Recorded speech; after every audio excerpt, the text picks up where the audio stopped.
nerds watching all over the internet. It is Thursday night, October 3rd, and we're here for another exciting live edition of Wrestle Rewind. Yahoo! That's right, folks. It is Thursday night. Another Thursday night to talk about all the cool things happening in the world of pro wrestling. We're talking matches, segments, we're talking OMG moments, title changes, returning legends, returning icons, and surprise televised debuts. More on that in a bit. And, of course, guiding you in his journey is me, your host. I am Jose Casabona. I am also the host, the founder, the executive producer, and content manager of The Ravens Flock. And on behalf of everyone on this channel, we appreciate all of you tuning in tonight. And joining behind the camera is the host of the Black Files, my typewriter for Wrestle Wrewind, the man who puts in the hours behind all the videos on his channel every single week. A man who is also ready for the landscape of pro wrestling to change once again, Mr. Juan Arau. Thank you for that fine introduction, Jose. Don't you ever forget the mister. And folks, like all our other shows, we are simulcasting on YouTube and Kick.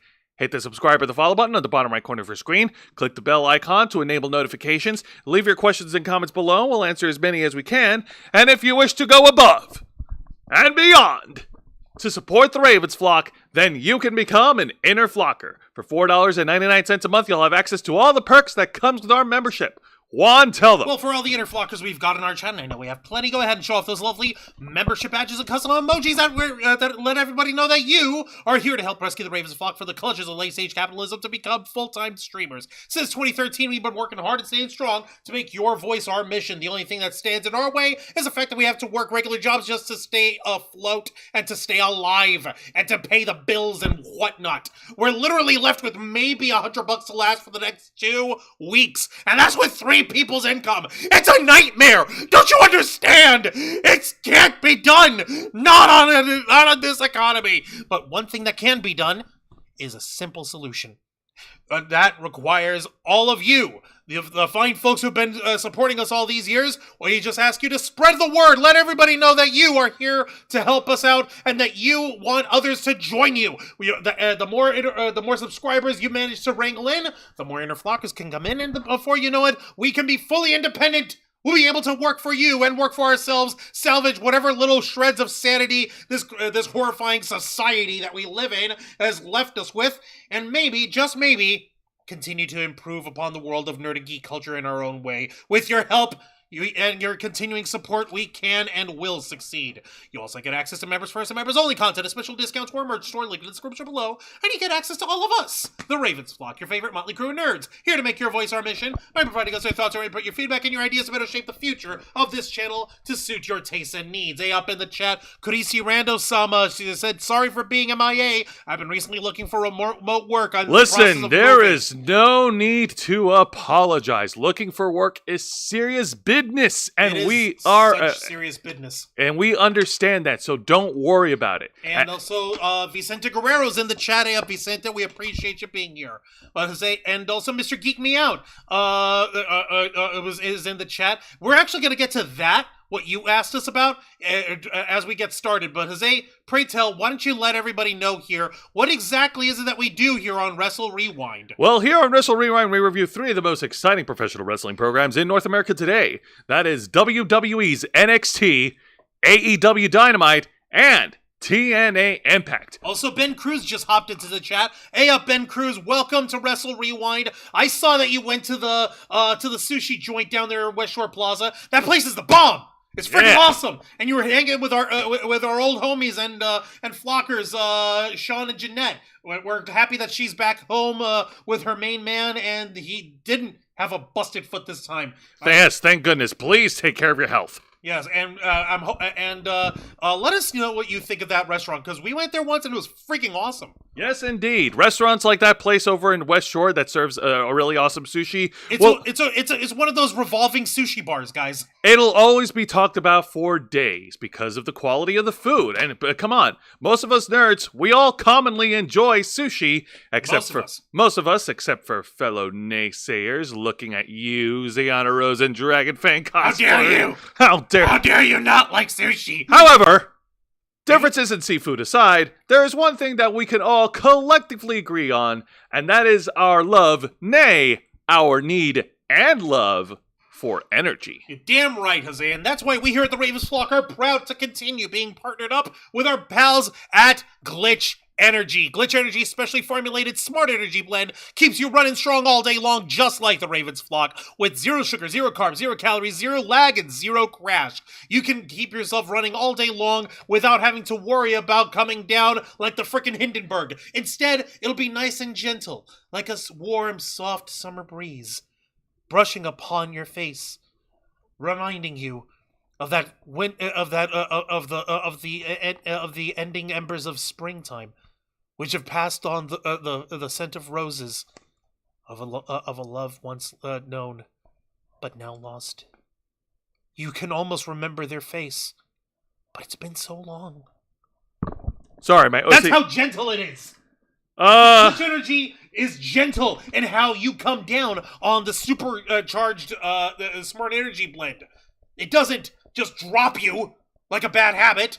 Even though we literally just had a new flavor over here called Drop Zone, inspired by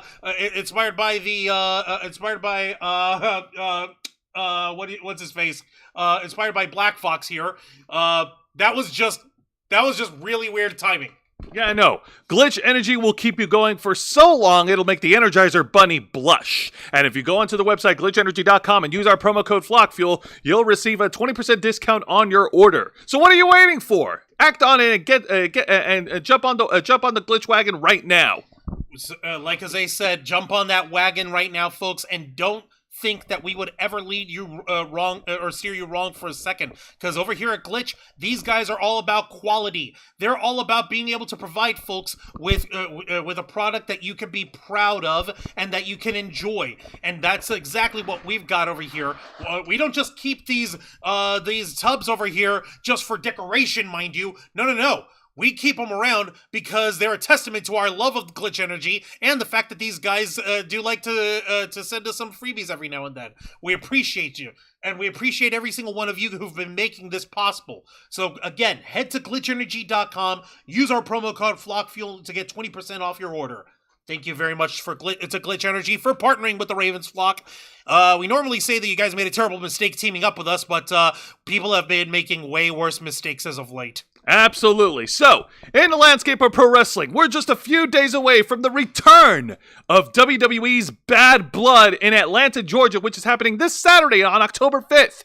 That's right. And the match that is being hyped up is the return of the Hell in a Cell match with CM Punk going one-on-one against Drew McIntyre to finally end this feud, end this months-long feud that started at the Royal Rumble. Jesus Christ, these guys have been beefing for the entire year.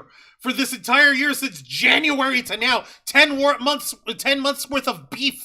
That's 10 months worth of bovine. 10 months of hatred and of screwing over and of beating each other with leather straps and with ring ropes and with freaking handmade jewelry. Charm bracelets. Yes, the jewelry, bracelets. Yes. Yeah. It's been a freaking nightmare. We also have other pay-per-views coming up. AEW is continuing its momentum to build up to their pay-per-view event, AEW Wrestle Dream, which will be on, I believe it is Saturday, October 11th or October 12th, over in Tacoma, Washington. I believe you're right. Give me a second. October 12th. Yep, Saturday, October 12th in Tacoma, Washington at the Tacoma Dome, where Bryan Danielson will defend his AEW World title against his former brother-in-arms, the master of racist jutsu, Jon Moxley. Right, the head of the Whitepool Combat Clan over here. And let's not forget, TNA Impact is also gearing up for their annual marquee pay-per-view event, Bound for Glory, which will be later this month in October. All right, so yeah, looks like AEW, NXT, and TNA have all got some. WWE's WWE stuff for us to look forward to. Yeah, so WWE's got a lot of fun stuff to look forward to, but I do want to draw attention to NXT because here's the thing: NXT, they're riding high on momentum right now. It's been a banner year for NXT as far as we're concerned. In fact, I think it's important to tell people that in the past 4 years, NXT has gone through so many different phases throughout its entire existence. From the breakout amazing years of the Black and Gold brand, which featured not only developmental talent but also independent talent from around the world, to the drastic and dreadful multicolored midlife crisis of NXT 2.0. Hey, pal, don't you like this? It's colorful and really pops, pal. You know, we should have a bad guy who's woke. Yeah, that's right, and he'll be in a cult. He'll make you be part of a cult. Thankfully, that lasted all of 1 year. That was 1 year too long. 1 year too long. So we moved on from the multicolored Splatoon version of NXT to the somewhere much more down in the middle, reasonable, much more improved, much more improved, down in the middle, reasonable compromise, post crisis NXT brand. Post crisis, you say this shit like it's DC Comics. Yes, but this is big because WWE NXT has just closed their doors on the USA Network, and they made their official televised debut on the CW Network, and that means it's time for once again to usher in a brand new era. Juan, I believe a change is in order. Okay, there you go. Da-da-da-da-da-da. Wait, what? What is this? What is this? What is this? What do you mean, what is this? It's the new NXT logo. Yeah, but where's the gold? There's supposed to be gold. I want my gold, Juan. Says who? That's the developmental brand color of NXT. It's always color associated. Monday Night Raw is red, Friday Night SmackDown is blue, and NXT has always been the gold brand. Well, tough titties. What do you want me to tell you? I'm not. No. You know what I think it is? I think I know why they're doing this. Maybe I gotta look past the obvious. I gotta take off the eyeballs of the layman and read between the lines. There's gotta be something symbolic. There's gotta be a meaning behind this steel, colorless, or chrome-looking version of NXT. I don't know. Juan, you've got more brain cells than I do. What do you make of this? What do you deduce?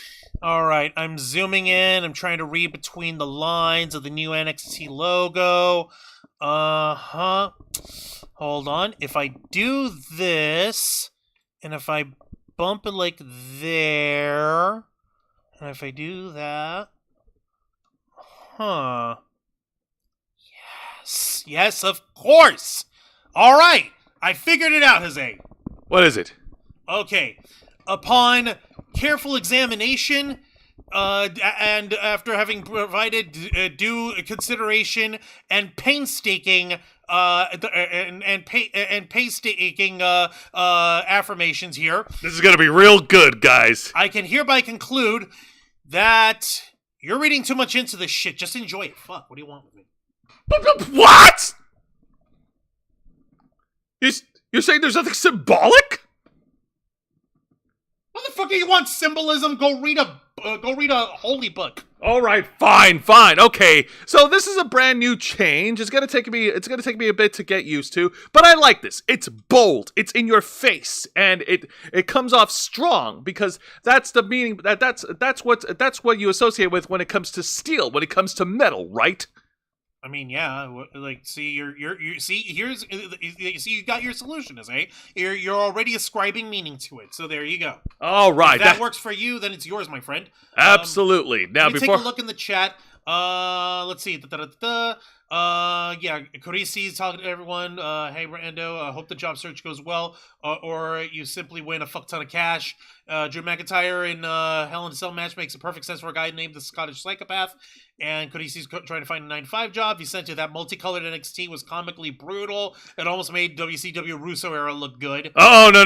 He would have made it worse, but go on. And, from Nickelodeon to Disney Channel to the Cartoon Network of NXT. Ah! Yeah, no, that's not bad. By the way, hey up, Mr. Quake. Welcome to Wrestle Rewind. We appreciate you here. Platinum and gold. Oh, I like your thinking there.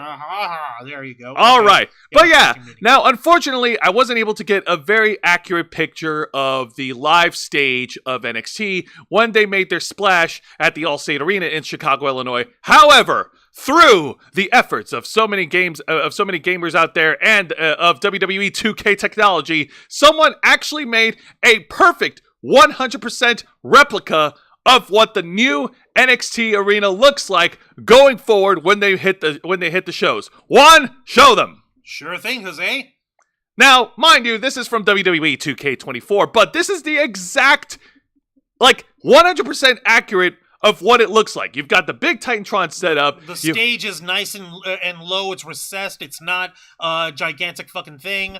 And it looks like the screen setup for the Titantron, whatever it's supposed to be, is flat panels rather than any rounded shape of any kind. So exactly. Simple. That's the kind of setup that they have for their other shows, Raw and SmackDown. So I like that. And that's good. That's very good. So presentation-wise, stage-wise, looks pretty solid, don't it? Yeah, it's all right. It is all right indeed. And of course, with a new rebranding comes new championships. Do we need to ring the bell yet, or?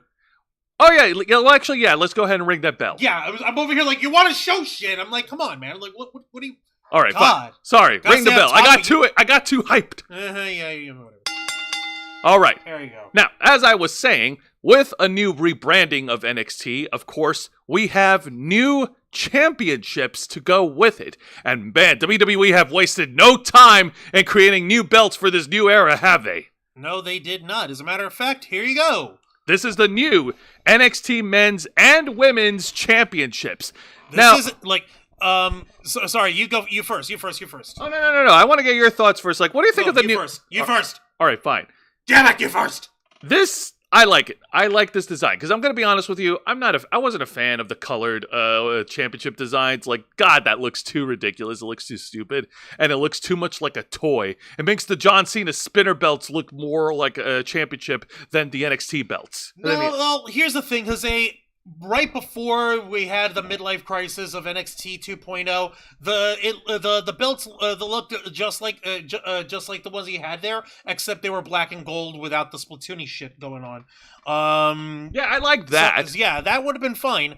This, on the other hand, with the hexagonal adjacent design, if you would.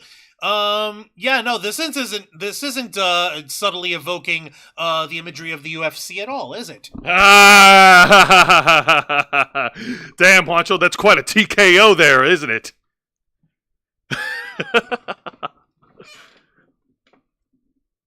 Cut it out.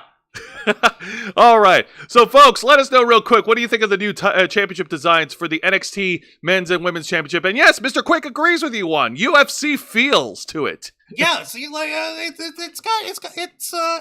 pretty UFC-ish. Mr. Geek Me Out, of course, he likes the new championship titles, and it looks pretty good. Gold with the hint of rainbow was okay. Listen, if I want Lucky Charms, I'll eat Lucky Charms. I don't want to see it on a belt, okay? But anyways, I think the new designs look pretty solid. Yeah, that's good. Yeah, it's good. Okay. I don't have any issue with it. Look, it feels a little basic, but yeah, it's good.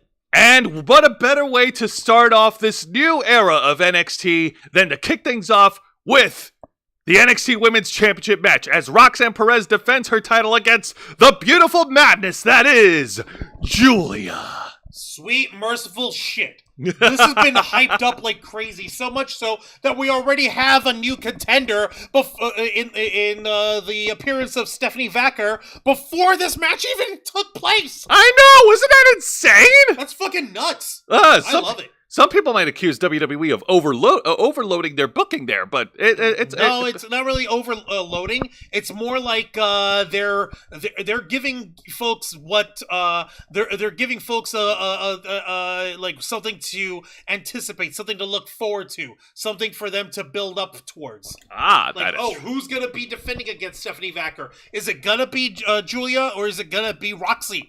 Who will win? Who will be the next contender? So in this match, both these women start off by trying to work over each other, arm wrenching each other, try to work their ground game, and then we get a series of back-to-back roll-ups between Julia and Roxanne Perez. Then things start to really heat up when they start exchanging strikes back and forth. We're talking forearms and we're talking headbutts, but Julia's proven that her head is harder than the rest. And yes. and these two are pretty much head to head in intense competition. And then when we come back from commercial break, I actually do have pictures of this, by the way. Oh, you do? Good. Yes, we do. Yes. And when we got back from commercial break, the action continues as Roxanne Perez tries to, like, both these women are trying to lock in their respective submissions. Julia tries to lock in the Rings of Saturn. Roxanne Perez reverses it and tries to lock in the Crippler Crossface, but Julia was able to power out from it. And Julia continues to build up her momentum, as not only does she knocks her down with a series of strikes right over here, but we also get a brilliant top rope avalanche butterfly suplex, a double underhook suplex from the top turnbuckle.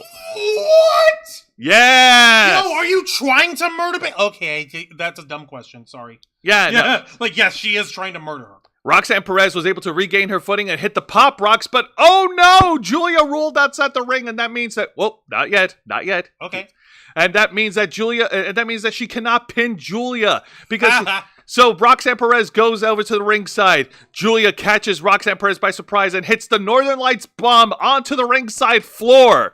And then, answering the count of 10, both women regain their strength and roll right back into the ring. And then we get to the finish of the match because Roxanne Perez has had enough of this shit. She goes over to ringside and she grabs the new NXT Women's Championship to try and use it as a weapon. The referee stops her in her tracks, and with the referee's back turned, unfortunately, we get a surprise assailant who thwarts Julia's chances of coming out on top.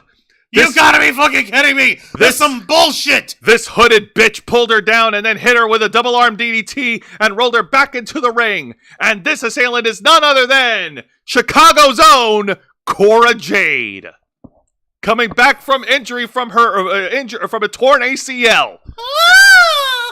Roxanne Perez sees the opportunity and hits the pop rocks to pin and retain. Your winner, and still the NXT Women's Champion, the Prodigy, Roxanne Perez. Oh, fucking-oly. Okay. So how many of you motherfuckers out there betted against Roxanne and lost your money?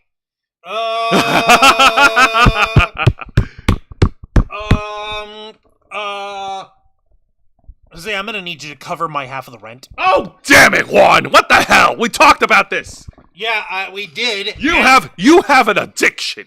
Yeah, I have an addiction to hot women, and... Oh, well, I was talking about your addiction to betting, because gambling is an addiction, but yes. It's not an addiction. I can quit anytime I want. But anyway, seriously, folks, if you do know somebody who has a gambling or a gambling problem, help them get professional counseling. All right, thank you for that. But that being said, Juan, what did you think of the finish? Okay. Number one, bullshit. Number two, what does this mean now? What, are Cora and Roxy working together? What, the Daughters of Punk are now teaming up to form an unholy alliance or some shit? Is that what we're doing here? Is that what's going on now? Well, maybe CM Punk had an emergency powwow with the two, and then he brings up Larry, and then he asks the women, listen, what would Larry do? Think of Larry. No, don't think of Larry! Larry's an adorable old-ass dog of doom. What he would do is he would tremble at you, lick your face, and then maybe lose a tooth if you mistreat him. Oh, ouch. But that being said, I think what we're going to see is similar to what WWE did with Bayley and Sasha Banks. The two baby faces that turned heels, and they have common enemies, and they became like this super duo, like super crazy tag team back in 2020. You remember, right? Yeah, I remember. That was back when Sasha Banks was relevant. Hey, Mercedes Moné, she still has name value. I'm sure she's doing... Oh, stop it. All right, knock it off. All right, fine. That being said, this is great. Of course, Roxanne Perez has Stephanie Vaquer waiting in the wings right now.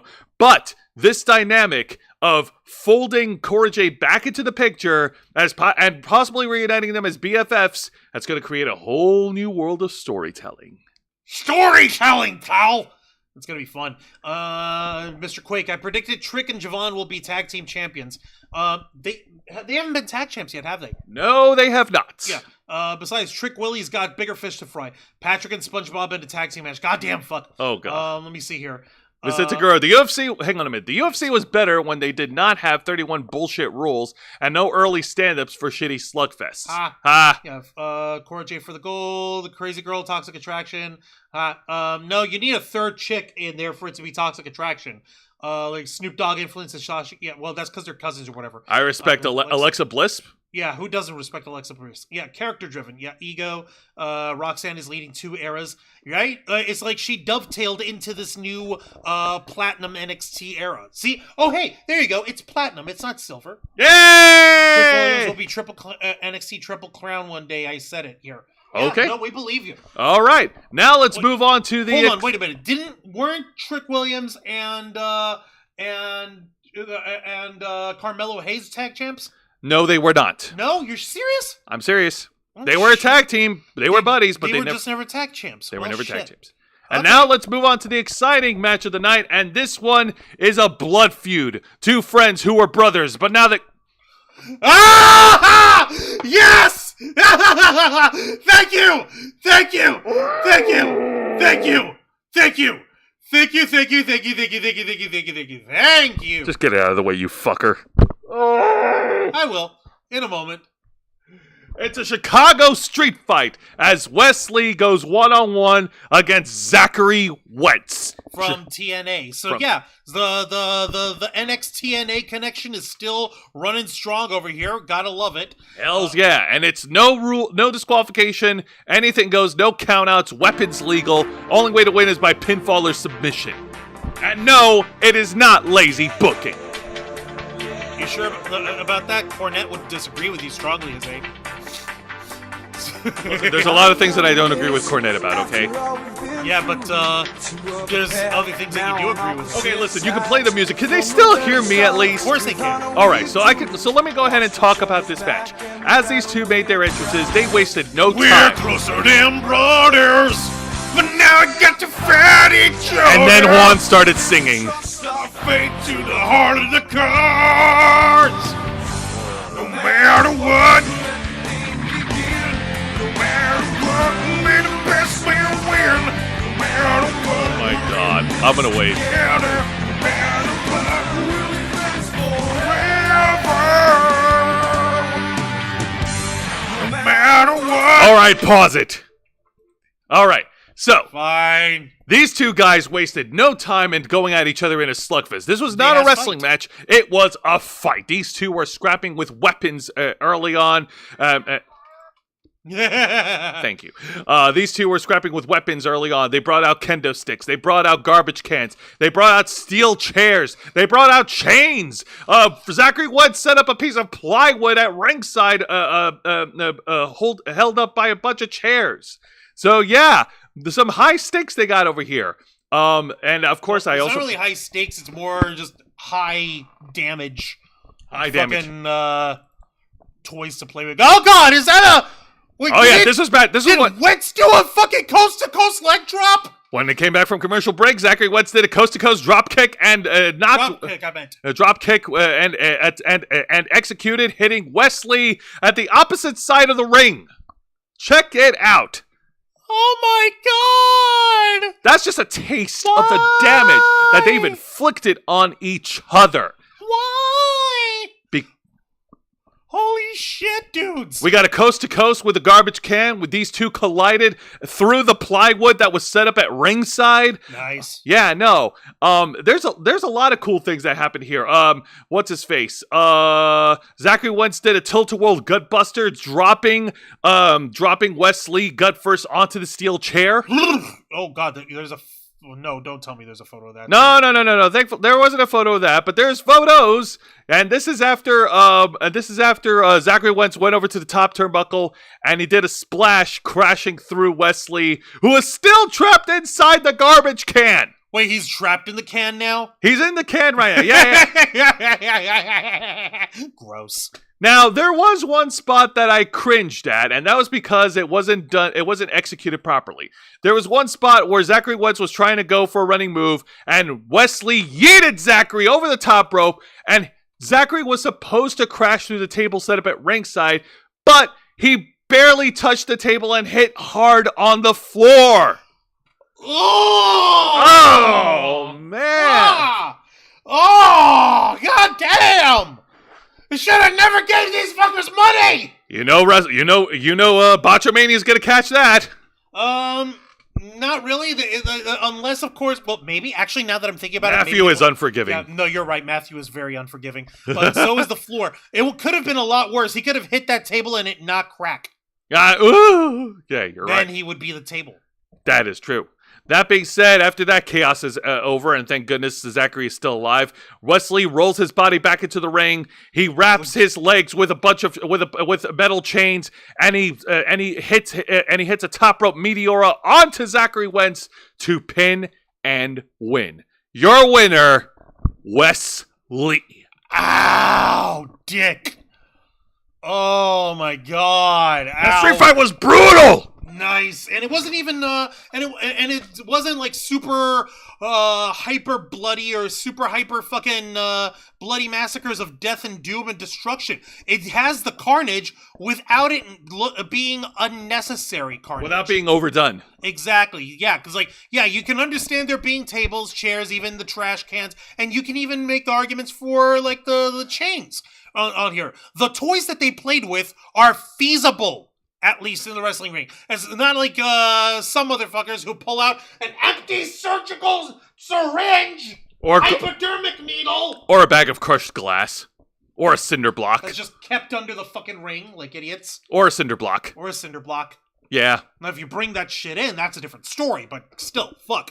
Now, Vicente Guerrero, a Chicago street fight, Lex Luger's favorite match. He once accepted that match with him and Sting's on Sting's behalf versus the Legion of Doom. I remember that. That was from WCW Uncensored 1996. That's cool and excellent history lesson there, Jose.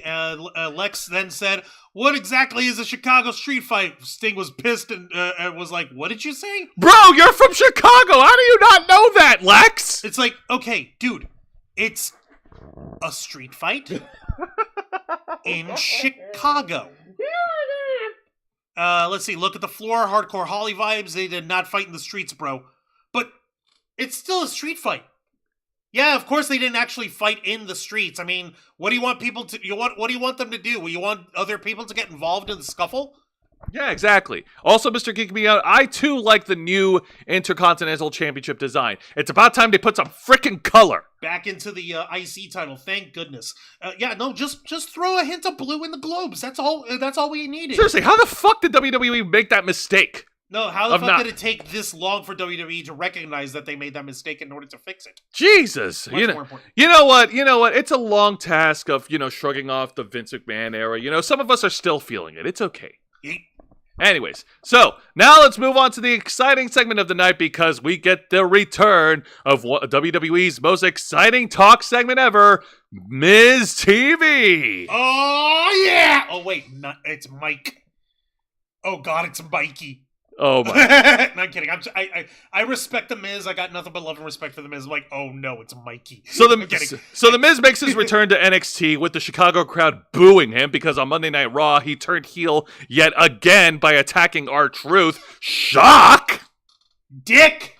Okay, now I don't feel bad about not liking Mikey anymore. Ha! Screw you! How dare you attack R-Truth again? And the Miz's special guest is none other than the NXT North America champion, the ruler, the destroyer, the conqueror, the bringer of war, the great Obafemi. Versus the Don of NXT and Tony D'Angelo. Yeah, that's right. He went through a Rocky 3 montage. You gotta get the eye of the tiger. Stuff, and then you had this thing, and it was directed by Boppity Boopy.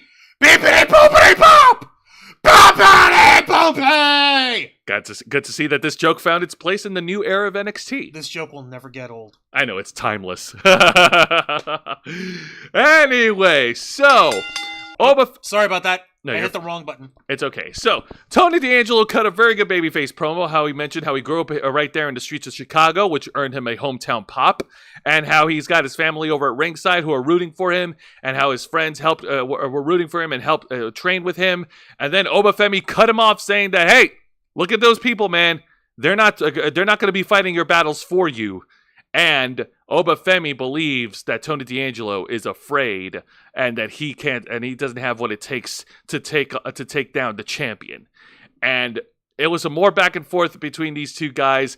Tony D'Angelo once again firing up and hyping up his North American Championship match. And this was a great solid build. Like, Tony D'Angelo got the hometown treatment. He got the hometown pop. Everyone loved him. The Gabagoolies love the Poopies. Of course. And Obafemi built himself up as this big threat, the mountain that he cannot climb. And how and how he will expose Tony D'Angelo for being too weak and too afraid to challenge the North American champion. Oh, while The Miz does his best not to instigate and start a fight between the two. Which means that's exactly what The Miz was doing, trying to instigate and start a fight between the two. Which didn't happen, but at least we got a cool stare down. Nice. But it was still a solid promo, solid talk segment, building up for their North American Championship match, which is next week in St. Louis, Missouri. All right, so this is going to be a nice little way to continue this rivalry. Who knows if this will be the end of it or not, but we know that Obafemi and Tony D'Angelo have been putting in extra good work, so yeah. Does Tony D'Angelo have the eye of the tiger, the edge? Can he get it back? Can he get lightning speed? Can he eat lightning and crap thunder? Will Adrian be there to root for? Who am I kidding? He doesn't have Adrian. Jeez. No, he doesn't have Adrian. But well, he's got Adriana Rizzo, but that's not the same thing. But, oh my God! Well, I wouldn't count him out as anything could happen here when you got the Dawn of NXT over here working and taking care of business and representing the D'Angelo family and representing all of Chicago. Oh my God. Making sure that he takes Obafemi down. Boppity poopy. Beepity poopity pop. Boppity poopy! Is this joke tired yet? No, it's not. No, it's not. But we gotta find more. Gifts. Now let's go to the match of the night, and this is a tag match, player. Holla holla! The team of the slapped together at the last minute, a team of Lola Vice and Jada Parker versus the teams representing Toxic Attraction 2.0, aka the Fatal Influence. Their leader JC Jane and Fallon Henley, with Jasmine Nix at ringside. All right, so JC Jane's taking the reins on this one? That's right. I thought that Fallon Henley was the one taking the reign. Nope, it's JC Jane. She's the leader. Are you sure about that? Yeah. Hey, Mandy Rose. Listen, Mandy Rose walked so that JC Jane could fly. Yeah, but does Fallon Henley know that JC Jane's the leader? Who gives a shit? Anyways, wow, dick. So here's a story. So the Fatal Influence, they've been running roughshod in the women's division for some time now. Jada Parker and Lola Vice have felt the snake bite of the Fatal Influence, and they both have a common enemy. However, things are not exactly copacetic between Lola Vice and Jada Parker in terms of, cohesion in a tag team. Like, they're still wanting to handle things their way, and you know how it is. You put two baddies together and they don't want to work with each other and things get a little chaotic. Obviously. Yeah. And of course, joining the commentary team is none other than the NXT Women's North American Champion, Kalani Jordan. All right. So I get I'm actually curious. What's Kalani Jordan's stake in all this? What, are Fatal Influence after her? Yes. Oh shit. Yes, they are. I was just guessing. The Fatal Influence has been systematically targeting specific people in the NXT Women's Division, and unfortunately, the Women's North American Champion is caught in their crosshairs. There's Mr. Quake in the chat is over here saying, "I miss Enzo Amore. You didn't miss much." I don't miss him. I don't miss him at all. He can go fuck off. With his consensual penis. Now, despite their differences, Lola Vice and Jada Parker, they held their own pretty fairly at the beginning of the bout. And of course, but when we got back from commercial break, once again, these two people cannot, in fact, coexist. Jada Parker leaves Lola Vice to the wolves, walks out on them, and Lola Vice, valiant effort, she put up a good fight at 2-on-1, but it was not enough. And the winning team was none other than the Fatal Influence. God damn. Yep, and now Kalani Jordan's all alone, 3-on-1. She doesn't have anyone to back her up, but that's okay, because she doesn't just get backup, she gets Strong backup. She gets strong backup. That's right. The WWE Women's Tag Team Champions Jade Cargill and Bianca Belair came down to the ring to destroy the Fatal Influence and get the huge pop from Chicago. Yay! Yay! With also, gold and silver shorts and all. You know, I still feel bad for Lola Vice here, man. Because she did put her all into being a part of this match and doing her best to help out, only to get stiffed over here by Jada Parker afterwards. Man, just seeing Lola Vice like that, lying on the ground, beaten, booty in the air. Wancho, keep it in your pants, dude. Never! Jesus, man. That being said, doesn't it also feel like both Jada Parker and Lola Vice got snubbed because of the better tag team that came down to help out? Well, what the hell were they going to do? What were Lola Vice and Jada Parker going to do? Were they going to come in and help save Kalani Jordan against the Fatal Influence? You bring a good point. I bring a good point. That's what I do. I drink and I know things. That being said, drinking things. That being said, the outcome of the match was predictable because there was no way that Jada Parker and Lola Vice were going to get along. That's not even the point. I'm over here thinking like, okay, so what? The girls are just going to go back to beefing with each other? Like Lola Vice and Jada Parker are going to go back to beefing with each other while the Fatal Influence deal with Kalani Jordan and the beautiful black excellence of Bianca Belair and Jade Cargill? I believe so. I mean, after all, like, you left your tag partner hanging, man. That's not something that you let fly. That is, as we say, a dick move. Very much a dick move. Now, thankfully, in this televised debut of NXT on the CW network, there were no bad segments to report. So we are going to jump straight to the main event. And this is a one-on-one match for the NXT Championship as the defending champion, All Ego Ethan Page, puts his title on the line against Trick Williams with CM Punk, multi-time WWE and AEW champion, as the special guest referee. And for the record, you're still not going to be able to win me over by pandering to me, okay? Just because I love CM Punk doesn't mean that you're going to get any brownie points from me by wearing his merch, okay? Don't you go try me. Cut that out. No. Anyways, but now, Juancho, you and I, we talked about this. You saw a clip, and was it before or after the match where CM Punk gave a special surprise for the Chicago crowd? After the show. After the show? Thank you. So, CM Punk, he's the first person to come out to the ring, and he's ready in his referee garb. And no, ladies, he's not wearing the short shorts a la Shawn Michaels. Sorry. Although he did tease that, didn't he? Yeah, he did tease that. He got a pop from the Chicago crowd. He cut a brilliant promo. The fans loved it, and we got the main event underway. We got both champions coming down, and they has matched. Let's talk about the main event. Oh God. Oh yeah, these guys were on fire. Trick Williams wasting no time, of course, representing the Chicago Bulls colors as he lays out the Booker T inspired Harlem sidekicks onto Ethan Page. Also, Jose pointed this out, and K-Storm had to help clear it up for us. It looks like Ethan Page is wearing the colors of the Boston Celtics on purpose to fucking piss off the Chicago crowd on a subconscious level. Hold on. I gotta actually make sure. The last person who wore green in Chicago was Green and gold. Oh my God, it is! Oh, God, it is the Celtics! Oh, you dick! You dick! Now, the last person who dared to wear green in Chicago was John Cena. And he lost.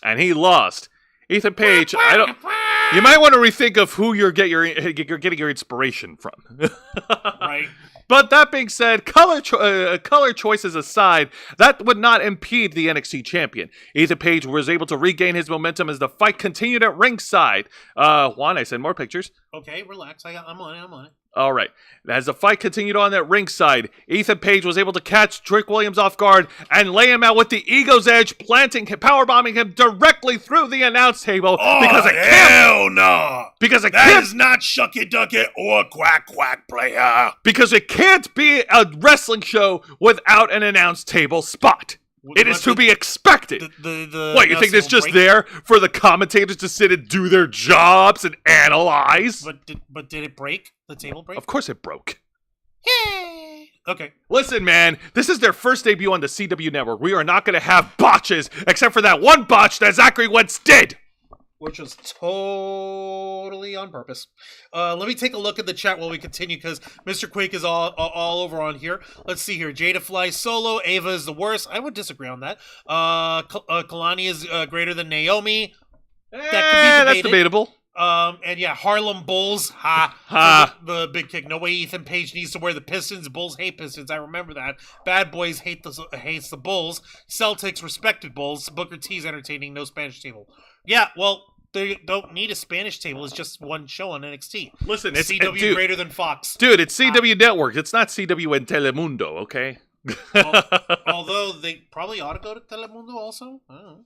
That'd be nice. Yeah, I know, right? For NXT Metal, anyways. However, the action then continues back into the ring. Trick Williams was able to hit his comeback, hit a surprise neckbreaker from out of nowhere, and also channel the spirit of Booker T yet again by hitting the bookend in the middle of the ring. Can you call it channeling the spirit of Booker T? If Booker T's still alive! Booker T is sending vibes to Trick Williams, man. Oh, yeah. Listen, the shucky ducky quack quacks. That's not just for shits and giggles. Oh yeah. You have to understand. I like it. Listen, Booker T and Trick Williams, they're kindred spirits. I don't think you understand that. He's shucky ducky so that Trick Williams can quack quack. Exactly, kind of like how you share a kindred spirit with Lewis Black. We're not kindred spirit. I don't even think he knows I exist. If he did, I'd be fucking losing my mind. Just because I'm a bigger dude and I'm spastic doesn't automatically mean I'm kindred spirits with Lewis Black. Lewis Black would need to have to know who I am before we could be kindred spirits. Oh yeah, that's true. Now that being said, Ethan Page, of course, was able to stop Trick Williams in his tracks, and he not only and to the mockery of CM Punk, Ethan Page tries to hit the go to sleep onto Trick Williams, but Trick Williams was able to kick out after 2. And Punk made absolutely sure that Ethan Page saw that he only got to 2. Oh God, this shit never gets old. So, oh my, Ethan Page. I'm sorry, his anime to cut you off, but like at the same time, you're like, come on, man, he did this on purpose. Yeah, Punk he did that on purpose. Yes, he did. So, in the final moments of the match, Ethan Page and Trick Williams are back on their feet. Trick Williams was trying to go for a running move. He almost hit CM Punk, but CM Punk politely hugged Trick Williams back to the turnbuckle. And then Ethan Page tries to go for a running boot, but misses. Trick Williams hits the running trick knee to pin and win. And look at that. He's got the celebration. He's got the new title. He's got the confetti and everything. Nerds all over the internet, your winner and new NXT champion, Trick Williams. Oh yeah! Oh, I like it. Oh yeah, man. Oh, all right. Shucky ducky quack quack. And of course, to make sure that the Chicago fans leave with their smiles on their faces, to close off the show, CM Punk grabs the carcass that is Ethan Page and lays him out with a GTS to close off the show. God Almighty! Yeah, well, that's because Trick Willie was busy celebrating, and Ethan Page was trying to jump him from behind afterwards, and Punk was like, nope. And then it was afterwards, I believe it was after when WWE NXT went off the air, where CM Punk announced, so how do you say it in a? Okay, here we go. So for all the people who are at the Allstate Arena tonight, grab yourself a free pizza pie on me. Yay! Yay! Yeah, no, seriously, CM Punk bought the entire arena of attendees. Like, he bought all of them their own personal pan pizza. Like from dude, forget ice cream bars. Do you know how expensive it is for a pie of pizza? Especially from the place that he got it from. I don't even remember the name. Let me take a look over here. Also, we have Hendrix in the chat. Hey up, Hendrix. Welcome to Wrestle Rewind. Are you a Ravens fan? That depends on what Ravens. They're talking. He's likely referring to the Baltimore Ravens. No, we are not. We are the Ravens flock, and we're better than that Ravens flock because, unlike that Ravens flock, we maintain our Twitter profile. Exactly. Now, Hendrix, if you're new to this channel, hit the like and subscribe button and tell your friends about us. Tell them about the actual Ravens flock, the ones that are awesome, the ones that bring you the news from the world of nerd and geek culture all over the place. We stream 4 shows every week. It's awesome. It's amazing. It's fun. So, Juan, what did you think of the main event? Nice. I dug it.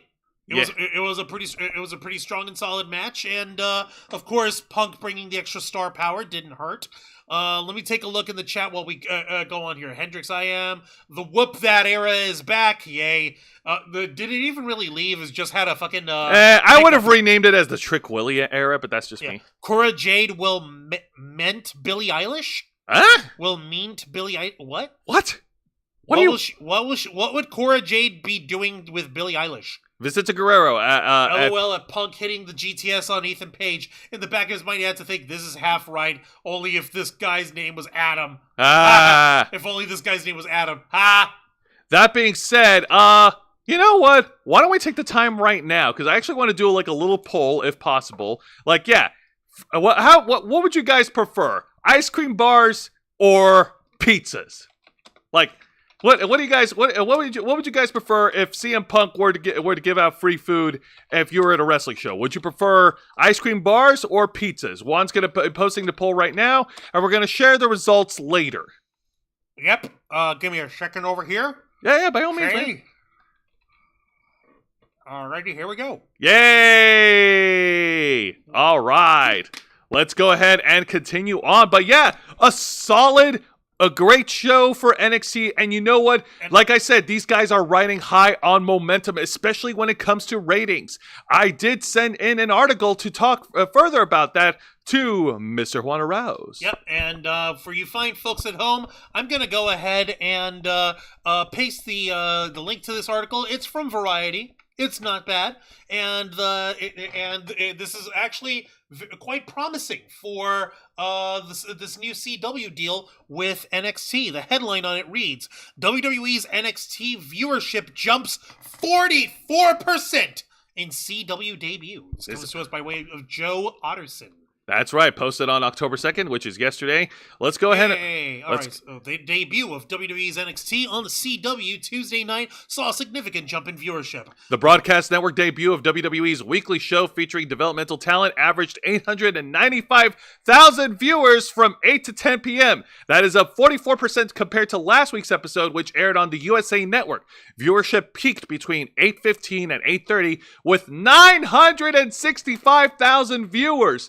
This episode was also the #1 telecast on CW this year among adults between 25 to 54 and adults between 18 to 49, with 406,000 viewers and 354,000 viewers respectively. The viewership represented a 143% increase in total viewers over CW's Tuesday primetime average this season, with affiliates in markets like New York, Los Angeles, Dallas, and Detroit also notching triple-digit increases in viewership versus last week. Oh, boy. The inaugural NXT on the CW. Yeah, we don't need to read all that. Yep. So, yeah, these are impressive numbers. This is great. Not bad at all. And these motherfuckers almost hit the 7 digits in the first quarter, like in a quarter after 8 o'clock. How crazy is that? Yeah, no. So, the second quarter, you mean? Yeah, the second. Mind you, between 8:15 to 8:30 p.m., that was Roxanne Perez versus Julia for the NXT Women's title. Oh God, you're right. That was nuts. So holy shit. Yeah, that just goes to show you guys that the show is going to be quite promising there. Hells yeah. Also, another thing, because I actually asked Jose Like, what exactly was happening with the WWE Performance Center and the Capitol Wrestling Center? Is it just getting, like, torn apart? Are they leasing the building? Do they have to sell it to someone? Well, you're half right, because the WWE Performance Center is going to be going through a major overhaul. And we have another article provided to us by Inside the Ropes, which has more information. And the headline reads, big changes coming to the WWE Performance Center. No, just changes coming. Changes coming to the WWE Performance Center. This was written by Craig Ballantyne, and it was published on September 29th. Here's the boss. Yep. All right, the WWE Performance Center is set for some big changes. WWE first opened its state-of-the-art Performance Center in 2013 in Orlando, Florida. The facility is used as a training ground for up-and-coming stars. It contains 7 training rings, strength and conditioning equipment, and a production center that helps future stars prepare for television. The Performance Center has also been the home of NXT since 2020, when its main studio was used to create the Capitol Wrestling Center, which was used until September 2021. At that time, the look of the arena was overhauled to usher in the NXT 2.0 era and has remained the same ever since. However, according to Fightful Select, that could be about to change. September 24th marked the final NXT show to be aired on the USA Network, as the developmental brand is set to debut on the CW on October 1st. To mark the change in network, NXT is going on the road for 2 weeks, with the October 1st show taking place in Rosemont, Illinois, while the destination for October 8th is Chesterfield, Missouri. According to Fightful, WWE plans to use the time away to make changes at the Performance Center. The current NXT set is said to have already been taken down, although it is unclear if it is to be completely redone or just updated. It has also previously been reported the NXT logo will see a redesign, with the yellow being removed and a much more straightforward presentation being used instead. As well as the appearance of the show changing, Shawn Michaels' promised, quote, big surprises are coming to the NXT roster.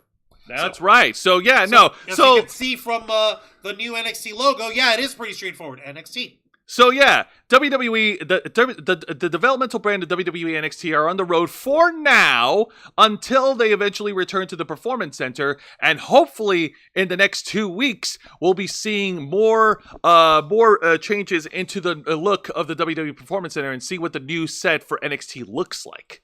So let's hope that the folks over at the Capitol Wrestling Center are able to put this time to good use and give this place the overhaul it needs. Exactly. Move to Vegas, no pointy end. I don't know what they're talking about. No pointy end. No pointy end. Yeah. Yeah, the N isn't pointy anymore. He's like, now it just needs some bolts. Ha. All right, now let's shift gears to talk about this week's edition of AEW Dynamite. Like the fuse, hit the boom, Dynamite! This week's AEW Dynamite takes place over in Pittsburgh, Pennsylvania, the hometown of WWE Hall of Famer Kurt Angle, your Olympic gold medalist. Yay, and your Olympic hero. Yep, who won the gold medal with a broken freaking neck, and he'll never let you forget it. Ever. Now, this is also a special Dynamite because this marks the 5th anniversary of AEW Dynamite. AEW Dynamite made its debut on October 2nd in 2019. In its very first episode, Cody Rhodes had an incredible opening match against Sammy Guevara, trying to put over the new star who would soon become a failure. And what can you do with a guy with a fuckboy face? Yep. And the AEW World Champion Chris Jericho at the time debuts his new faction, the Inner Circle, which featured Santana, Ortiz, Sammy Guevara, and Jake Hager. And I don't care what you say, Juan, the Inner Circle was a cool faction. It just had a cool logo. Hey, these guys were cool in their own silly way. How? Because Jake Hager didn't even have his purple hat then, did he? Shut up. No. Anyways, but 5 years later, and you know what? Let's not take anything away from AEW Dynamite. They were able to hold on to their syndication for 5 years. That is on TBS and TNT, and that is certainly an accomplishment. Of course. I mean, who's gonna take that away from them? That being said, the opening contest is for the AEW International Championship, and this is a dream match that all the wrestling nerds want, as the defending champion, Will Ospreay, puts his title on the line against Ricochet. Now, apparently... So for the actual real fans who actually know what actually real wrestling's supposed to be. They know that these two have clashed and lots of times, and they gave us excellent flips and lots of jumping around and flipping, and it makes them the bestest ever. And if anyone wants to argue, then you're just a fed, Mark. You should go watch your soap operas. Here's where real wrestling happens. Just 1 minute, folks. What the fuck are you doing? I gotta charge my phone. I got a charger right here. Get over here. But is it closer? Yes, get over here. Oh, okay. Plug that bitch in. There you go. Shut up. Okay. All right. So, getting back to the opening match here. So, Will Ospreay and Ricochet, the last time they clashed was back in New Japan Pro Wrestling in 2017. 7 fucking years since these guys went all out against each other with their flippity-doo-dahs and their high-flying moves and their acrobatics. 7 years later, and we've seen the debut of Ricochet, and he hasn't been doing much in terms of high-flying as of late. In fact, he's been doing a lot of getting his ass beat lately. Yeah, well, he's just happy to be there, and he's doing what's best for his career, by which we mean bilking Tony Khan for every penny he's worth. Yeah. Cody Rhodes versus Juan. I'm sorry, Juan. You're my brother, but Cody Rhodes would kick your ass. Oh, no. I would be proud to take an ass whipping from the American Nightmare. And then I will happily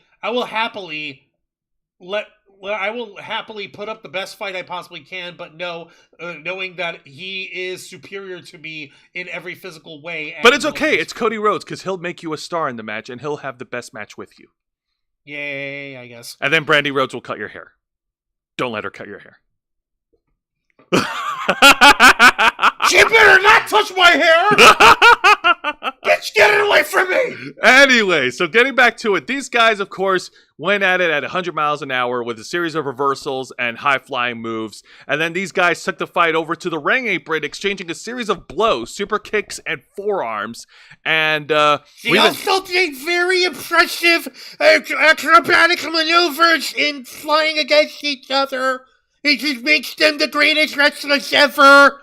It's supposed to be the greatest. Unfortunately, I couldn't... Excuse me! Are you saying that they're the greatest? Hey, I'm still... Because if they're not, then this is a fed, Mark. Oh my god, shut up. Just you go watch their soap opera, if that's what you want. Because this is how you really wrestle. Unfortunately, Alright, shut up! Unfortunately, I don't have any photos of the match because AEW has not updated their photo album. You fucking kidding me? Yeah, when I went to look it up, they didn't update their photo albums. They didn't? No, you gotta be shitting. No. No fucking way. Give me a minute. There's no fucking way. Yeah, no, go ahead. Yeah, go ahead and find it. That being said, I'll continue to talk about it. These two guys are fighting at the ring apron, and it looked like Ricochet was going to go for... some stuff. Oh, that's a result. No, that's just one thing. Ricochet was going to go for hitting the vertigo on the ring apron, but Will Ospreay was able to reverse it and hit the Oz Cutter, and both men are planting Ricochet onto the ring apron before taking their fight to the ringside. These guys eventually took the fight back into the ring. Another series of reversal moves. There was a point where these two guys were at the top of the turnbuckle, and what's his face? And Ricochet was able to reverse superplex. He does like an avalanche poison Rana. Oh no, an avalanche hurricane Rana. But then Will Ospreay lands on his feet, miraculously lands on his feet to the crowd, and got a huge pop from the crowd for doing that. Only to slap down Ospreay with a hurricane Rana of his own, apparently. Exactly. And you know what? Nigel McGuinness had the best call of on the opening match. It is a fight between two cruiserweights who know how to hit each other hard like heavyweights. Cool. Hells yeah, cool. Oh, so Nigel McGuinness isn't wrestling anymore? He's back to being retired? He's back to being a commentator. He's back to being retired. Retired. He's back to being... retired is more of a suggestion. Let's call him part-timer for now until he says otherwise. That being said... we got another series of reversals, like Ricochet hits a poison Rana, then Will Ospreay hits a poison Rana, and then Ricochet tries to hit the vertigo, and then what's his face, and then Will Ospreay was able to counter it, but then Ricochet was able to dodge the hidden blade, and then Ricochet goes to the top rope and hits the shooting star press. Finally, a high flying move, but Will Ospreay was able to kick out after 2, and then in the final seconds of the match, Will Ospreay hits a surprise hidden blade, and here's where it gets real dicey. Ricochet's shoulders are on the ground, But so are Osprey's But so are Osprey's shoulders. The referee counted to 3. The match ends in a draw. But then, via Tony Khan announcement through Justin Roberts, because Justin Roberts totally had an earpiece and totally knew, the match was going to continue and was restarted. But every party has a pooper, and that's why we invited Konosuke Takeshita, because what the fuck. Konosuke Takeshita throws the match out. The match ends in disqualification. Jumping into the ring and attacking Osprey. The match ends in disqualification, and now at Wrestle Dream, it'll be a triple threat match for the international title. Osprey versus Ricochet versus Takeshita. Are you fucking kidding me? God damn it, Takeshita. We were in the middle of one of the most athletic maneuvers of all the things of all time, and then Takeshita comes in and fucks it all up. Yeah, I know. Well, at least now we're getting a nice three-way dance, so that'll get everybody hyped in that, I hope. I hate draws, but this is okay, I guess. I get what did Ricochet land flat over Osprey with like straddling over Osprey's torso or something? You're close. The other way around. Okay, so Osprey landed on Ricochet back first with over Ricochet's torso, allowing for his shoulders to also hit the mat. Correct. Okay, that's still fucking ridiculous. So I'm hoping that's that everybody enjoyed that. And yes, Will Ospreay versus Ricochet match was that was 9 out of 10 according to Vicente Guerrero. Let me see here. As a guy who had long hair and a metal and hard rock fan, I hate haircuts. For me, it's just a matter of principle. I don't want anybody touching my manly mullet except me. And maybe K-Storm and my girlfriends. 2 reasons. Number 1, Juan worked really hard to not only grow that hair, but also maintain its beauty. And number 2, if anyone touches it, you'd have to answer to K-Storm. Exactly. And K-Storm don't fuck around. Exactly. Soap opera girls are hot, lol. Yes, they are. No, I wasn't doing Daffy Duck, but yeah, no, I was doing the nerdy, excuse me face over here. I even had my fucking finger up, and like, that's not. I wish we had a meme picture of that. No, it's not gonna. Yeah, the Edge versus Benoit vibes. Okay, I could see that. So heavyweights moving like cruiserweights. No, cruiserweights moving like heavyweights. Exactly. That's what it was. Moving and hitting like heavyweights. Takeshita and Mercedes are more like glory hounds. Goddamn! Wow. Yeah, dude, that's kind of harsh. That's kind of harsh. But now let's get harsh to Takeshita. But now let's get to the exciting match of the night, and this is gonna come as a surprise, but this actually was pretty fun to watch. And it is a one-on-one match as Hangman Adam Page goes up against Juice Robinson representing the Bang Bang Gang. Juice Robinson looks just as unseemingly frighteningly happy as Hangman Adam Page looks unseemingly frighteningly absolutely pissed in these photos over here. Like, I'm sorry, I'm not trying to shit on them. I'm sure the match itself was fucking awesome. I'm just like, I think they need new headshots, man. This is kind of scary on both their accounts. They're both on opposite ends of the emotional expression spectrum, and I need an adult. Wancho, don't be silly. You are a dad. You're an adult. I need an adult or adult. Listen, you're a parent, Juan. That's like a level above an adult. You can't escape. I'm scared of both of them. That being said, and as you should, this match was purely awesome. Like, these guys brought a lot of emotion into this match. Juice Robinson wanting to get some retribution on Hangman Adam Page for putting Jay White on the shelf. And these guys had an incredible fight. There was no technical finesse, no flippity doo-dahs, none of that shit. Just pure emotion. But how is this seen to be the most incredible and athletic maneuvers of all of wrestling that is dissolving of 95 stars? On there from Mr. Dave Meltzer. If you're not flipping, and if you're not jumping around and making flip moves, then how can they make that an actual match? This must be more of their sports entertainment stuff. They're talking about drama and revenge. And then that just means that they're just play acting. They go and watch their soap operas. But listen, it's emotional. There's more hits. There's more intensity. It needs to be bangers. No, listen. I'll tell you something. Let me help you. There's hitting, there's strikes, there's intensity, there's emotion, there's rage, there's anger, there's Juice Robinson randomly yelling, "Happy 5 years, bitch!" at Hangman.